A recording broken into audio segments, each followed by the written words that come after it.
नमो नमः साथियों, सुप्रभातम।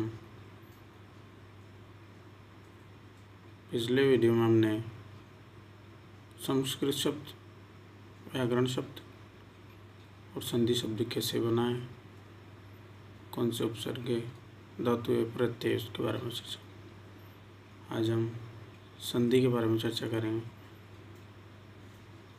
संधि किसे कहते हैं, कितने प्रकार की होती है और कौन कौन सी होती है। चले करते हैं प्रारंभ। संधि की परिभाषा क्या है? वर्ण संधानम संधि, अर्थात दो वर्णों के मेल से उत्पन्न विकार को संधि कहते हैं या संधि कहलाता है, और विकार के अभाव में उसे केवल वर्ण संयोजन कहा जाता है। अगर उसमें कोई विकार उत्पन्न नहीं होता है, नया शब्द नहीं बनता है, तो वह वर्ण संयोजन ही होगा। जिस प्रकार से स्वयं प्लस अपि और वर्ण शब्द बनाए, स्वयं अपि, यहाँ पर वर्णों का संयोजन ही है। और जगत प्लस ईश, जगदीश, तो यहाँ पर वर्णों में विकार हुआ है, इसलिए त की जगह द हो गया और बनाए जगदीश। संधि शब्द का प्रकृति प्रत्यय किस प्रकार से निर्माण हुआ है वो पहले भी देख चुके थे हम। समुपसर्ग धातु की प्रत्यय से निर्मित शब्द संधि बना है। लिंग पुल्लिंग था, क्यों था? क्योंकि कारण एक ही प्रत्यय द्वारा निर्मित होने के कारण की प्रत्यय से निर्मित शब्द पुल्लिंग बन जाते हैं।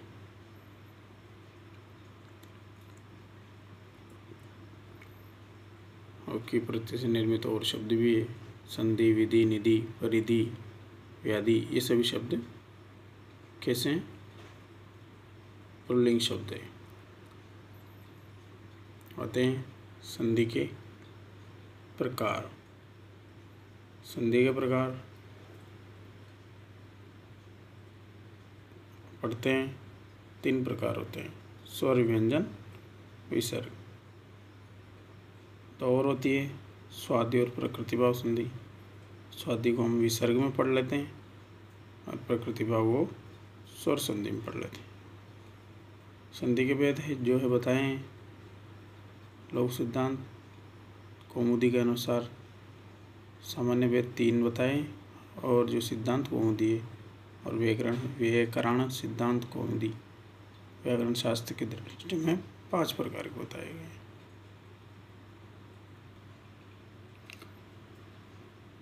संधियों में स्वर संधि पहली संधि है। तो स्वर संधि किसे कहते हैं देखते हैं। स्वर संधि 2 स्वरों के मेल से उत्पन्न विकार स्वर संधि कहलाता है। स्वर संधि के भेद, तो स्वर संधि जो स्वर संधि है उसके 7 भेद होते हैं। कौन कौन से होते हैं? यण संधि, अयादि संधि, गुण संधि, वृद्धि संधि, पर रूप संधि, दीर्घ संधि, पूर्व रूप संधि।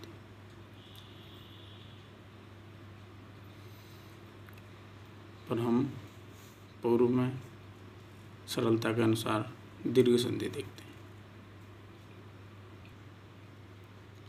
दीर्घ संधि का सूत्र है अकः सवर्ण दीर्घ है। इसकी वृत्ति है अकः सवर्ण अचि परे पूर्व प्रयोग दीर्घ एकादेश सात। अर्थात यदि अक प्रत्यार के बाद कोई समान स्वर या अच हो तो दोनों के स्थान पर दीर्घ एकादेश हो जाता है। जैसे आगे अ या आ हो प्लस बाद में है या आ हो तो बराबर क्या हो जाता है? दीर्घ आ हो जाता है। जिस प्रकार से दैत्य प्लस हरि क्या बनेगा? दैत्य हरि। इस प्रकार से ई या ई प्लस ई या ई बराबर क्या बनता है, दीर्घ ई, श्री प्लस ईश है, श्रीश है। ऊ या ऊ प्लस ऊ या ऊ, दीर्घ ऊ हो जाता है। और उदाहरण इसका विष्णु प्लस उदय, विष्णु में छोटा ऊ, उदय में भी ऊ, दोनों मिलकर दीर्घ ऊ हो जाएंगे, विष्णु उदय। री या री प्लस री या री बराबर री हो जाता है। और त्री प्लस रिकार है, री प्लस री, और त्रिकार दीर्घ रिकार हो जाएगी। लिरी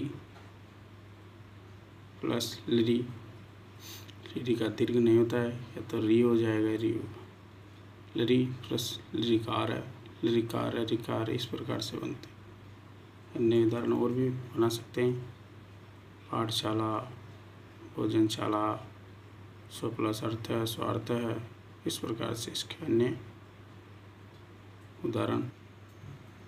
अभी प्लस इष्ट है, उप प्लस आदि, इस प्रकार के शब्द इस प्रकार से स्वर संधि, जो स्वर संधि, जो स्वर संधि के अंदर जो दीर्घ संधि है उसके उदाहरण लिख सकते हैं।